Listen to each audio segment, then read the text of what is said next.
I'm David, founder and fire safety advisor at Warner Consulting. I know by now you must be asking yourself, what is passive fire protection? Where is it used and why? Stick around and we'll go through it all in this week's episode of WC Tech Talks.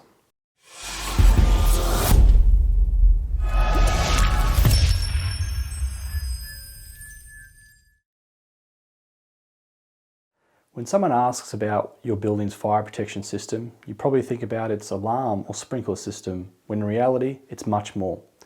It's a collaboration between two types of systems, active fire protection and passive fire protection.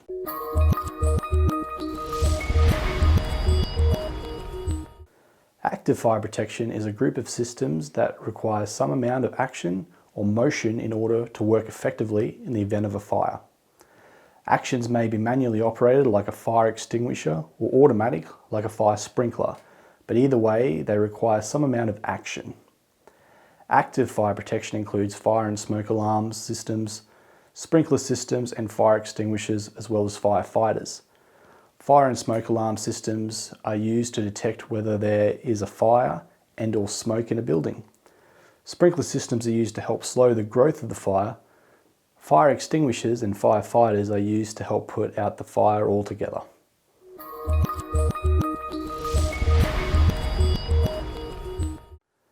Passive fire protection, on the other hand, is a group of systems that breaks the building into compartments and prevents fire, smoke and other toxins from spreading throughout the building through the use of fire-resistant walls and floors. Splitting your building into smaller sections helps to slow or prevent the spread of fire and smoke from one room to the next.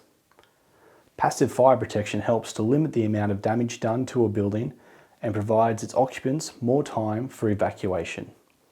It utilises fire doors to break up the structure, fire dampers to prevent the spread of fire and smoke throughout the ducts of the building, and fire stopping seals to protect any other surfaces like cables and pipes which breach these fire-rated elements. So basically, passive fire protection systems work by eliminating the gaps and installing fire stopping seals at any location where fire might be able to spread or cause significant damage. 4 key areas of passive fire protection systems are structural fire protection. Key structural components such as steel and joint systems must maintain the ability to hold the building under fire conditions. It is typically achieved by fireproofing with a substance that is fire resistant, such as concrete. The structural steel used in the building can be protected with such things as fire-rated sprays, fire-rated boards, or even fire-rated wrap systems. Compartment separation. These are barriers that prevent the spread of flames. These partitions can include anything from fire-rated walls, floors and ceilings through to dedicated smoke and flame barriers. Opening protection. Apertures such as doors, windows or air ducts that can compromise a fire barrier need to be strong enough to withstand flames. For example, special fire-rated glazing, fire doors, and fire and smoke dampers for the ventilation systems. And lastly, fire stopping. One of the most overlooked and greatest risks in terms of fire spreading through small holes or penetrations in a fire barrier. These may have been left by a contractor such as an electrician or plumber, and if not protected with a passive fire stopping product, these gaps and surfaces can damage the entire system.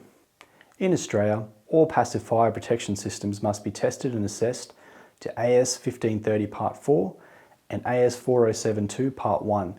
This determines the fire resistance level, or FRL, of the final assembly. We will take a closer look at what an FRL is in another episode.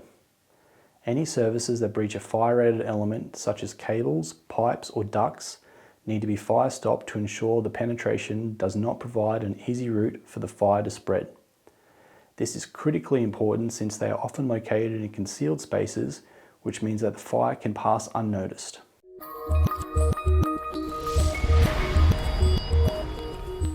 Passive fire protection is valuable both for the safety of the building occupants and for the minimizing of building damage. Through effective compartmentalization, you can maintain the structural integrity of the building and ensure the safe evacuation of occupants. And that's it.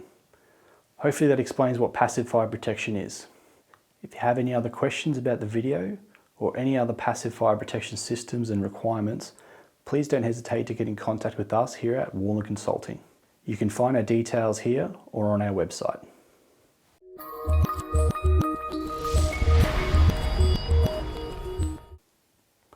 These WC Tech Talks will go up every Tuesday, and we want to hear from you. What sort of topics would you like to discuss, or what would you like us to go over in more detail? Let us know by getting in contact. Until next week, stay safe out there and make sure you like and follow Warner Consulting, the trusted shield in passive fire safety.